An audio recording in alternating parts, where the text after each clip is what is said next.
Francesca en Hindelwald. Johanna Spiri. Capítulo 1. La escuela de Hindelwald. El nombre de Hindelwald le fue asignado a una aldea de pequeñas casas sobre la ladera verde de la montaña, aquí y allá, junto al estrecho sendero que conduce hacia arriba hasta el paso de Kandersteg. Estas pequeñas viviendas, construidas de madera, estaban muy separadas una de otras y parecían tranquilas y solitarias a la vez. La más pequeña de ellas colgaba prácticamente al borde del precipicio y hacía mucho tiempo que parecía pronta a destrozarse. Allí una pálida mujer permanecía sentada una noche oscura de otoño, con un pequeño muchachito sobre su falda. Unidas sus manos sobre las del niño, oraba en voz alta. En mi tribulación te invoco, pese a todos los pecados, ten piedad, Señor, de mí. Escucha la confesión de mi alma. No me abandones a mi dolor. Perdida en mortal ceguera, muestra, oh Dios, el dulce alivio de tu amorosa bondad.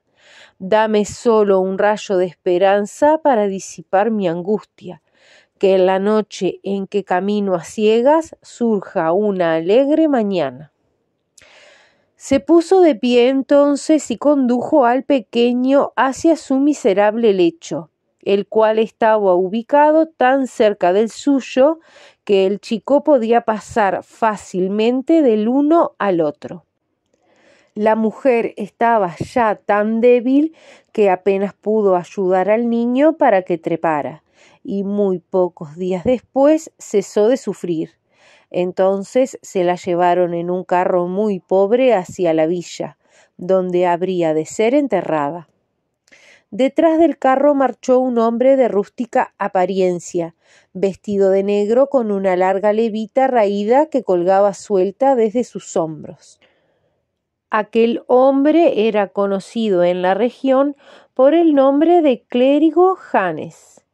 En la puerta de la choza el niño contemplaba sentado al carro que se alejaba lentamente, cubierto con un amplio lienzo negro. Muchas veces las mujeres que estaban a la puerta viendo pasar a aquel carruaje exclamaron: «Si al menos hubiera podido llevarse al chico con ella». Hindelwald no tenía iglesia y cuando alguien había de ser bautizado o enterrado, era necesario llevarlo por el largo camino hasta la villa.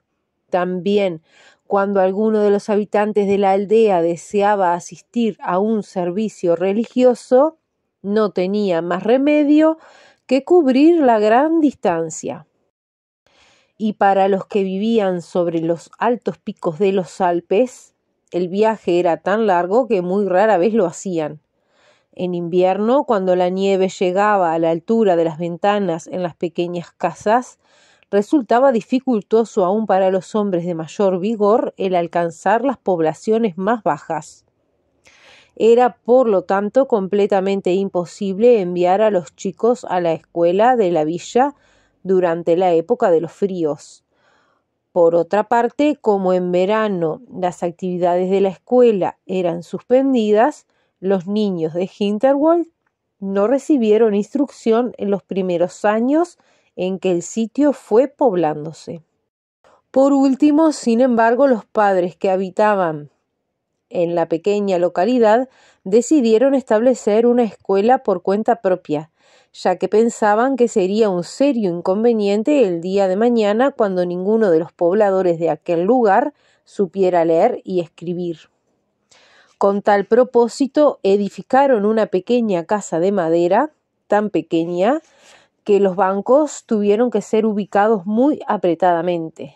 No obstante, tal característica en un aula contribuía para lograr una mayor tibieza en el invierno para los pequeños escolares. Encima del salón de clase se construyó un minúsculo departamento para la maestra, que consistía en un dormitorio, una salita y una cocinita, que por la parte de atrás miraba hacia la montaña. Directamente debajo de la cocina había otra dependencia, la cual fue considerada por todos los padres de familia de la comunidad como altamente necesaria.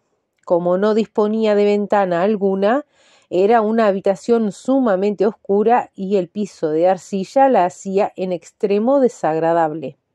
Allí los muchachos rebeldes y aún las niñas estaban destinados a aprender a ser dóciles y obedientes. Sin un agujero, muchachos como los que ellos tenían, pensaban los padres, nunca serían mantenidos en orden. En aquel instante, 6 hombres estaban sentados en el salón de clases, contemplando muy serios los bancos vacíos que tenían delante. Aquella aula era utilizada para todas las reuniones que tenían vinculación con los intereses de la comunidad y, por consiguiente, constituía el lugar más apropiado para una asamblea donde debía discutirse la selección de la nueva maestra.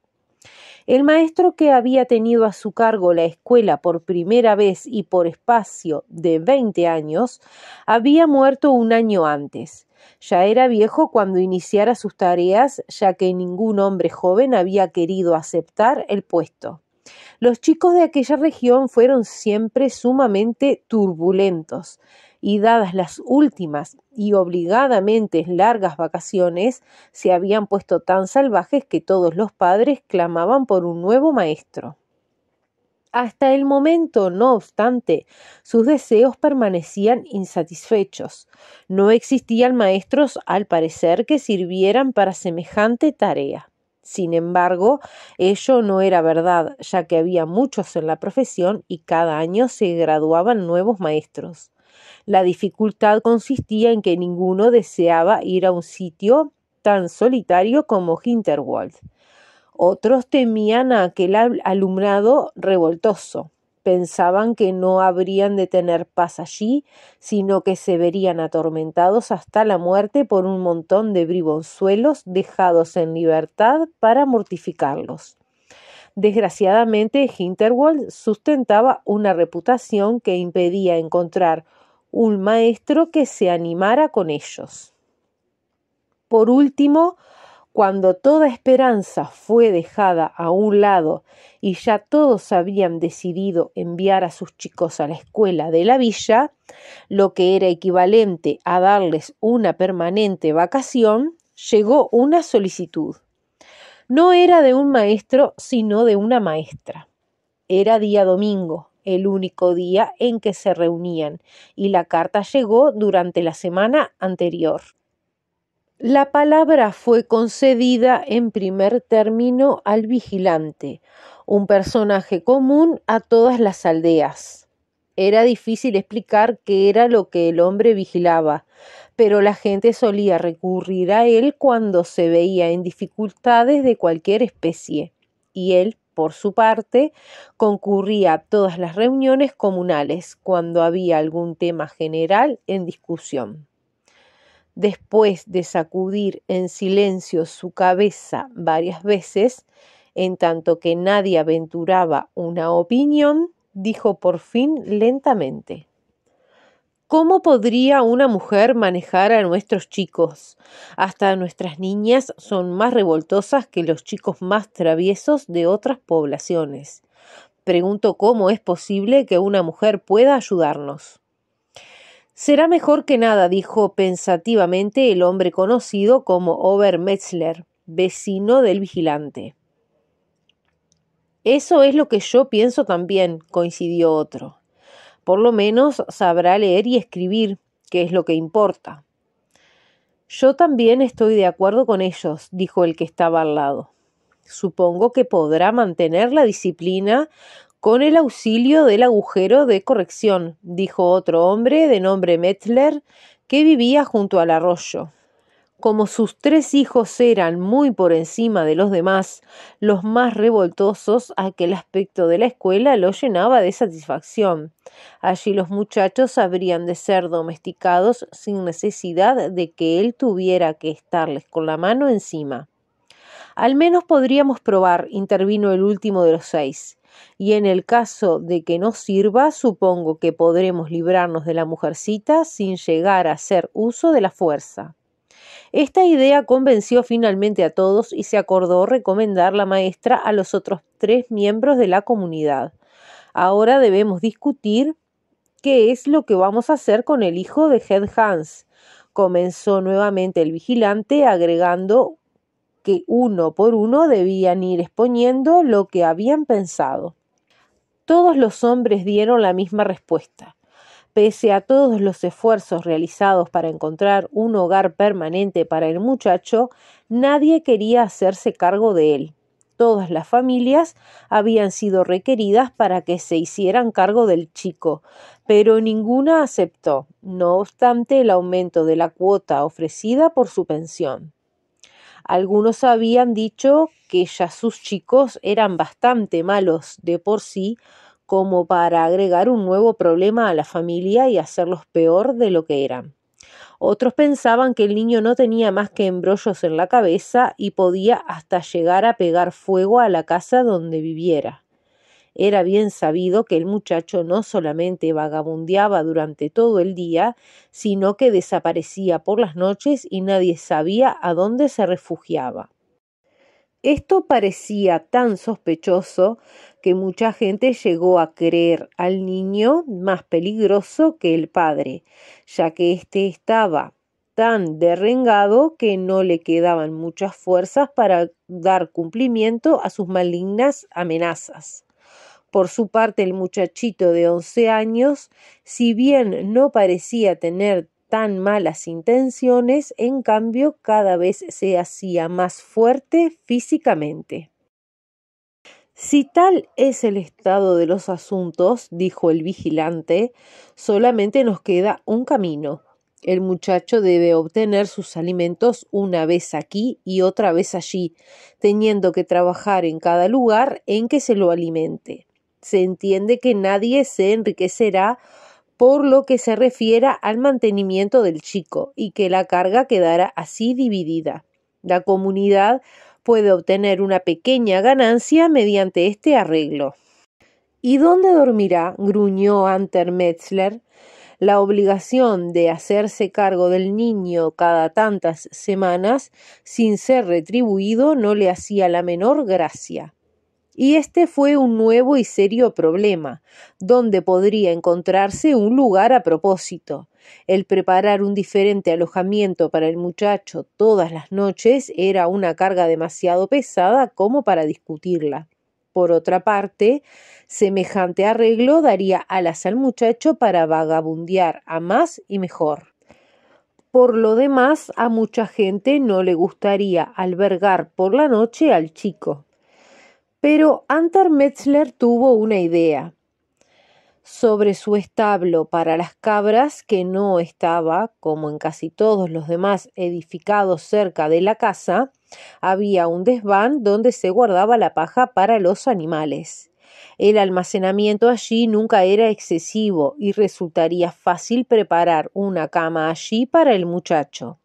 En invierno las cabras de abajo hacían del sitio un lugar agradable y tibio, y los agujeros eran tapados con la misma paja. En cuanto al verano, era bastante aireado, ya que se quitaba la paja de los agujeros. Suponía que esta conveniente ayuda costaría una pequeña suma a la comunidad. Los hombres coincidieron inmediatamente en la aceptación de tal propuesta, ya que el problema de encontrar un albergue nocturno se le había presentado como muy arduo. Desde que Head Hans fuera enterrado 8 días atrás, todo el mundo se había sentido aliviado ante el pensamiento de que no tenía por qué esperar un incendio ni ningún otro desastre por algún tiempo. Head Hans no provocaba exactamente tales atentados todos los días, pero solía llevar en los labios amenazas que tal fin indicaban. Además, se peleaba con todos y no disponía de un solo amigo. Nadie tenía la menor idea de cómo se ganaba la vida, ya que no tenía, al parecer, otras ocupaciones que las de ir en misteriosas visitas hasta otras aldeas.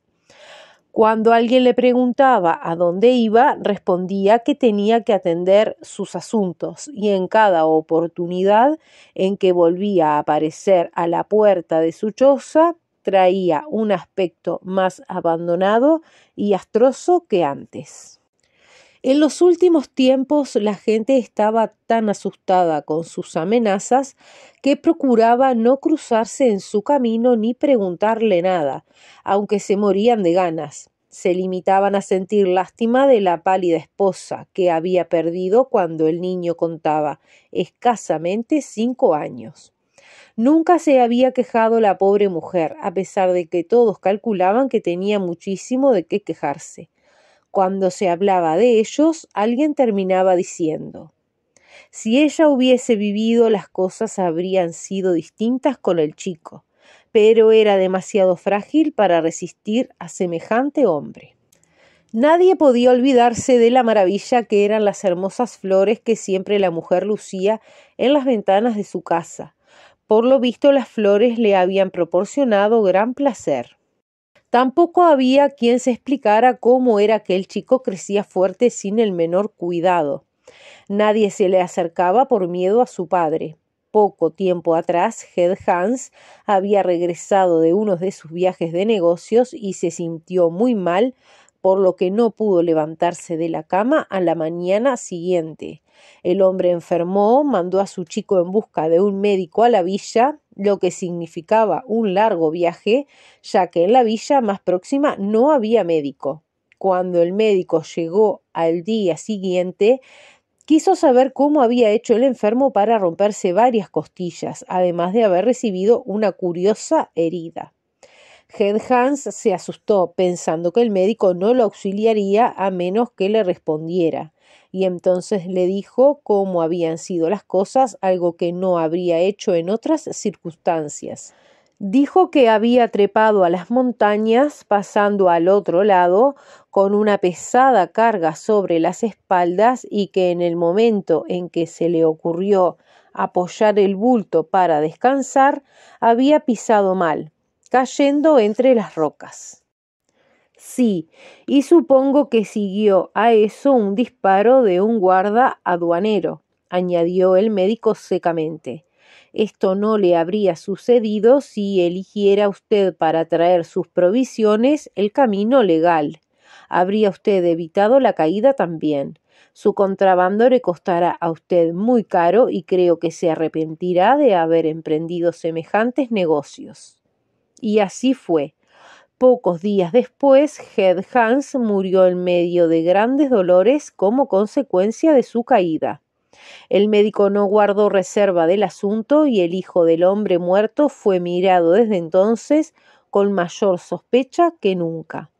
La gente no podía pensar otra cosa que en lo que el muchacho habría aprendido en sus salidas nocturnas en compañía de su padre. El domingo siguiente al de la reunión aquella, la maestra fue aceptada por unanimidad, y Michael, el hijo de Head Hans, fue conducido a su nuevo albergue nocturno y se le instruyó sobre la manera en que cada día debía buscar su alimentación en cada casa de la comunidad.